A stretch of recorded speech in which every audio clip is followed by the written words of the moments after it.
I'm John Silvestri, and welcome to the SIOR Fall World Conference here at the Palmer House in Chicago. Really happy to have as my guest Steve Weikal, visiting lecturer at the Center for Real Estate in Cambridge. Yes, in Cambridge. Right. At MIT. Hi, Steve. Nice to see you. Nice to see you, too. Thanks for coming by. Great to be here.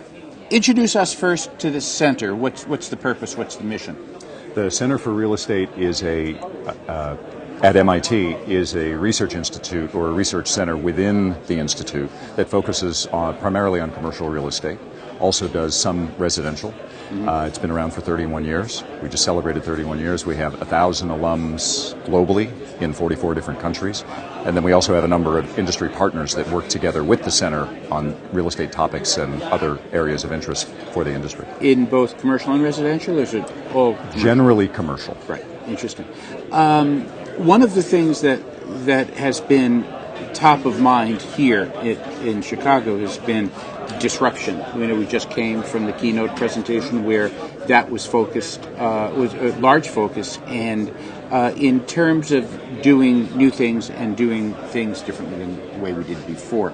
One of the things that I found is interesting, you mentioned LEED, and one of the things that popped into mind was how that has sort of morphed into a more holistic sort of a definition, where it used to be just building systems. Now it seems that when we talk about sustainability, we're talking about the support of the well-being of the person, both in terms of health and mental health, for lack of a better phrase. Sure.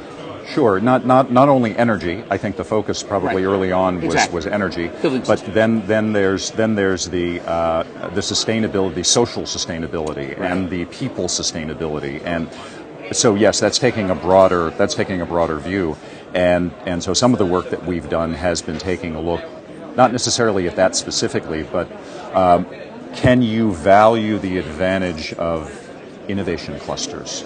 What is it? And the most recent work that we're doing, as far as the built environment is concerned, is what is it that has innovation clusters or innovation districts form organically, and are you able to plant a flag in the ground, as Boston did in the Seaport, and grow from scratch in a short amount of time an innovation district that functions the same way Kendall Square does at MIT, which has been around for sort of since the dawn of MIT, almost. So define an innovation cluster. Well, the innovation clusters or an innovation district, we're working on that, because that is one of the questions. How do you define it? But when a certain number of firms in a certain type of activity come together, there are arguably historic innovation districts, finance in Wall Street, movies in Hollywood and LA. So now we have bio and health technology in Kendall Square. You have the peninsula, Silicon Valley, and now San Francisco. So countries now are starting to define and plan to be a digital media city and bring all of the media companies into one area and create this momentum, and also other technologies. It's usually technology-based, but not always. Does it differ largely from what we always used to talk about? Like you mentioned the financial district, I thought of TAMI in mid-Manhattan. Right. Or mid-Manhattan. Does it differ essentially from basic traditional districts? Probably not. Okay. They're clustering for a reason, but now what we're able to do, and MIT has done this work in the Urban Studies School, we're able to map, because the data is available, mostly because of our phone. Right. We're able to map what that organism looks like, rather than the fashion district, which was because you wanted your cutters across the street from your importers. Right. That makes sense, and that will still go on. But now, do we want the scientists near the biotech labs, near the ad agency, this whole food chain of how you roll out, how you launch a drug, for example? So it's really a district with knowledge and strategy applied to it? Yes. Is that fair? Yes. The knowledge and the ability, the means to execute when they are adjacent. And there's been a lot of discussion and a large body of work on on why that works, and these Right. random, they're referred to random interactions with people when they run into one another on the street. Right. But I think you make a good point. This is not new, but I think now that there's a renewed interest in an urban, dense, adjacent environment, there's some value to that. And again, this is what MIT does, is Right. try to quantify that. Right. We have a sense that the sprawling suburban office park for its time was the solution for its time. Right. And that this new So it's the mall.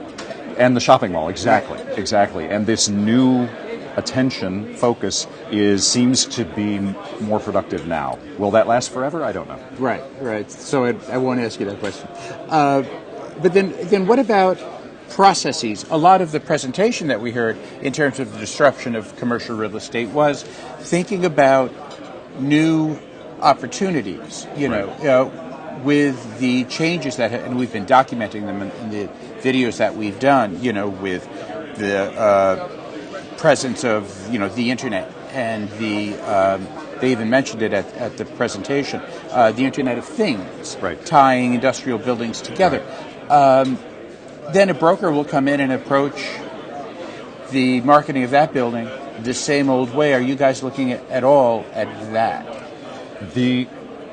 Yes, we are. We're looking at, my particular interest is in this wave of technology firms that has come on the scene really no more than 36 months ago. Mm-hmm. Some of them have been around a while, only that the time is right for them to take a more prominent role, or they've pivoted. But what has happened is we've got cloud computing, we've got mobile technology, we've got handheld smartphones that are as powerful as computers not long ago. Right. We've got new coding platforms that are faster, cheaper, more intuitive. So the coders are more productive, the people who are writing the code. Right. And I probably left, and they're lower cost. Mm-hmm. So we have we have this going on in technology, and then we have a commercial real estate industry that, generally speaking, was not disrupted by the .com wave. Right. So we know that residential housing was disrupted during the .com wave, and there's some disruption going on now, but the dramatic changes to how the business is run. This declaration that residential brokers were going to go away. Right. That's pretty disruptive. Right. So that happened on the last wave. Now we have commercial, and while I don't know that anybody has made a declaration that commercial brokers are going to go away, we know it's an industry that has benefited from friction in the process. Right. It's based on information. It's based on relationships. And technology is at odds with that. And so I especially the latest technology, I think it's by default, it's disruptive. It'll be interesting to stay in touch with you and see how this progresses, yes. how this whole process progresses. Sure. Over the next year, the next 2 years, because we're really now talking about a generation. We are.